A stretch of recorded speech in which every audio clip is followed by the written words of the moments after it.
I've got David Gracey. He is head of foreign and fixed income trading at Nedbank Capital. He joins me now, and we're also being joined by Craig Pfeiffer. He is general manager of investments at ABSA Investments. Now, is it time that excuse me, is it time to write off the dollar? Well, perhaps some people are saying not yet. There seems to be a view amongst currency experts that this perhaps is not really the best time. It is not going to be happening anytime soon. Ever since the creation of the Bretton Woods institutions, of course, the IMF and the World Bank, at the end of the Second World War, the dollar's dominance has been unquestioned. But from the time when the euro was created in 1998, the dollar's unipolar world has been waning. And now with China's call for the establishment of a supranational currency, the issue has gained further prominence. But here are the facts as they stand.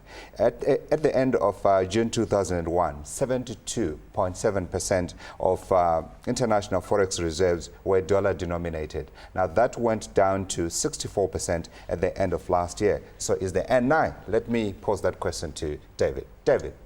Hi, Godfrey. I think it probably very premature to talk about a supreme currency for the entire globe. What has happened over the excuse me, since Bretton Woods is that the dollar's dominance has led to a lot of imbalance, trade imbalance in the world and investment imbalance in the world. And the questions that need to be asked now is how do we rebalance? How do we get, for example, the US economy to stop operating of massive deficits, but at the same time not upset the situation in other areas of the world that provide the kind of imports that America is looking for. So probably very premature to talk about one single currency, but certainly a question of is the dollar's strength and prominence just creating far too much imbalance. So the case for a replacement of the dollar, or at least a realignment of currencies, global currency, yes, is there? Oh, undoubtedly so, yes. I firmly believe that the dollar is far too prominent in global economics. It does create these imbalances that I was talking about. And certainly there's an argument that says the basket of reserves needs to be far more balanced and the dollar's prominence to be reduced. And the timing of the Chinese call, is that appropriate? Do you think they got it wrong, or perhaps they could have waited a little more, or they could have done it before? Don't discount the politics that is taking place between China and America at the moment. You know, China has long been accused of having a currency that's far too strong. And the West is saying that China's manipulated currency, and they've used that word, you know, and that created a lot of political tension. And it's not convertible anyway. It's not, and there's a lot of rules around it, but there's no doubt that it's far too strong and does give them a lot of leverage in global economics. And so there's a lot of politics coming into play in terms of what America says about the Chinese currency, what the Chinese are saying about the dollar. Don't forget that the Chinese hold trillions of dollars in US investment. It's in the interest for the dollar to behave. Absolutely, and that gives them a whole lot of power. Craig, do the markets care whether we have a super sovereign currency or the dollar continues on its merry way? Look, I think at the end of the day, whatever the medium of exchange will be, whether it's a single currency or we carry on with the status quo at the moment, you know, that trade will continue. So I think as far as the market goes and the underlying exchanges that will take place, probably the longer term effects are probably, you know, the same. I don't think we're going to see much difference. I think probably the key issue is, you know, having one particular currency where one nation, whatever goes on inside that nation and however they manipulate their economy, whatever they do there, has such a big impact on the rest of the world. And I think that's the key thing you want to get away from.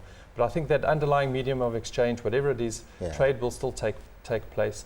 And probably at the end of the day won't have too much impact on the market there. Sure, but undoubtedly one currency around the world surely would make life easier for everybody. But it would take away David's job. David, I'm sure will trade anything.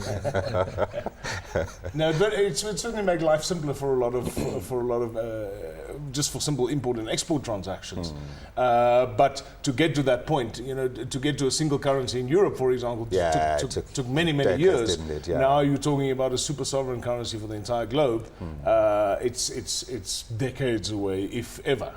It's just simply very complicated, and we're now beginning to see in Europe some stresses on the system, because they may have a single currency, but they have separate interest rate regimes. You know, they've got separate budget pacts and so on and so forth. So it creates its own set of stresses, and to sort that out creates a big problem. So we are a long way away from a single global currency. Let's talk about the mechanics of it, as suggested by the Chinese. Do you think that would work?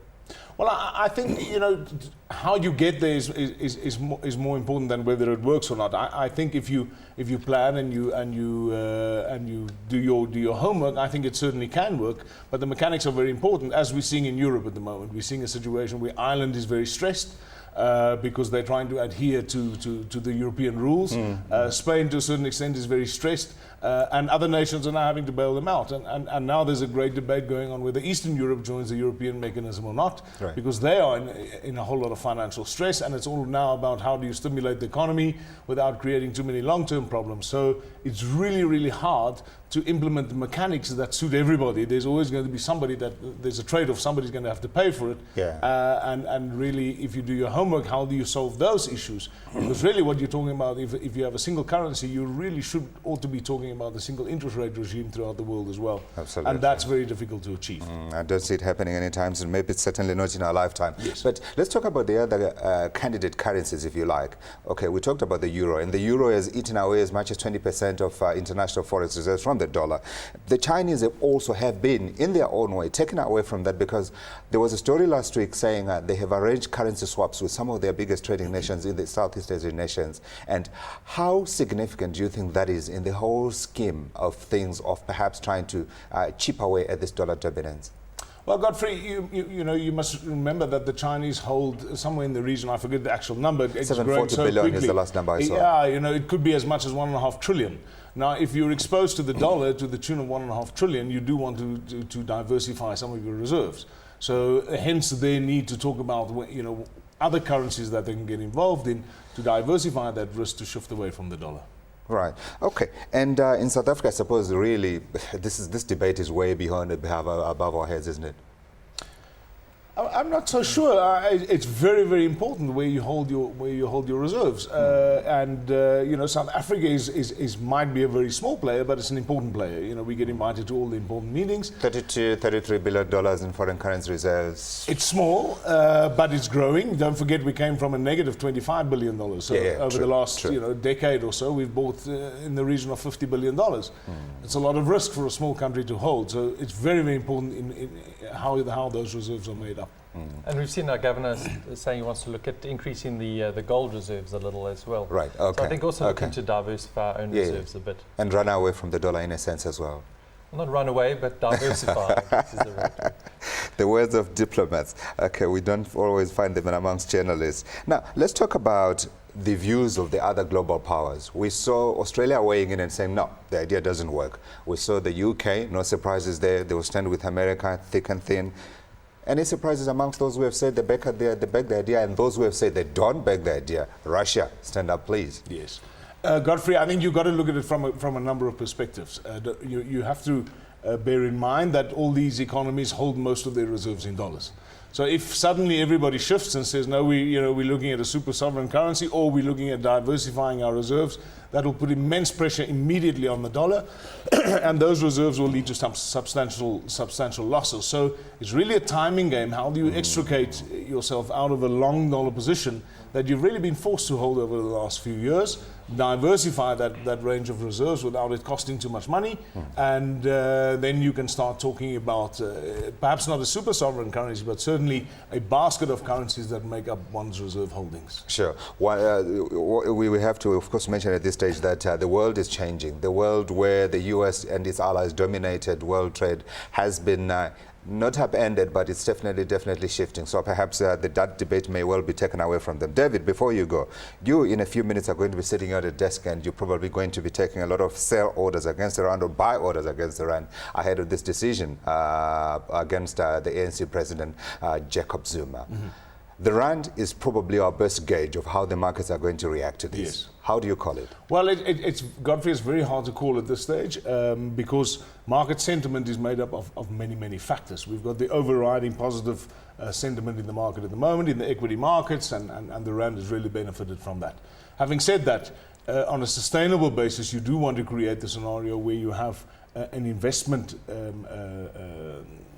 opportunity into a currency or into whatever it is, maybe it a company or a currency, And you need to create the conditions that that sentiment remains positive on a sustainable basis. Right. So it really depends on A, what the decision is, and I think we all know, that they've leaked that decision quite well. And secondly, why that decision is going to be made. I think that's the critical factor. The argument accompanying the argument decision. that accompanies it. And it depends whether the perception of whether Mr. Zuma is really innocent or not. That's going to be the long-term question to attract sustainable investment. 904 to the dollar is the rate that I saw when I came in. We'll see how it ends on the day.